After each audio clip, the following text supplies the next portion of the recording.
এ মা, চা পাতাটা শেষ হয়ে গেছে। ওর বাবা দেখলে তো এখনই চিৎকার করবে। না, মেয়েকে দিয়ে চা পাতাটা নিয়ে আসে দোকান থেকে। এই দোকানে যা তো, যা যায় চা পাতা নিয়ে আয়। মা, তুমি প্রতিদিন আমাকে একা কেন পাঠাও? আমার দোকানে যেতে না ভয় লাগে। কিচ্ছু হবে না, যা।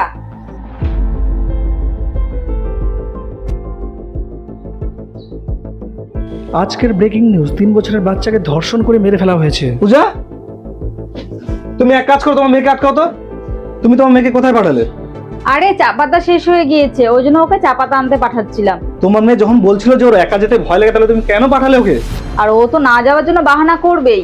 তুমি ভুলে গেছো আশেপাশের কি পরিস্থিতি? আজকের এই রাস্তার কুকুরগুলো 3 বছরের একটা বাচ্চাকে অবধি ছাড়ে না। মাথায় কবে বুদ্ধি আসবে তোমার? বৃষ্টি, দাঁড়াও। তুমি বললে না তোমার একা যেতে ভয় লাগে, তাহলে আমাকে তুমি ডাকলে না কেন? আমার সাথে চলো। কথাটা কিন্তু সত্যি। বাইরের জানোয়ারদের হাত থেকে নিজের কন্যা সন্তানকে বাঁচাতে হলে তাকে কোনো সময় একা ছাড়বেন না, সবসময় তার সাথে থাকুন। আশা করি বন্ধুরা ভিডিওর মাধ্যমে আপনাদের বোঝাতে পেরেছি। ভিডিওটা ভালো লাগলে অবশ্যই একটা লাইক করবেন এবং ভিডিওটাকে শেয়ার করে দেবেন কিন্তু।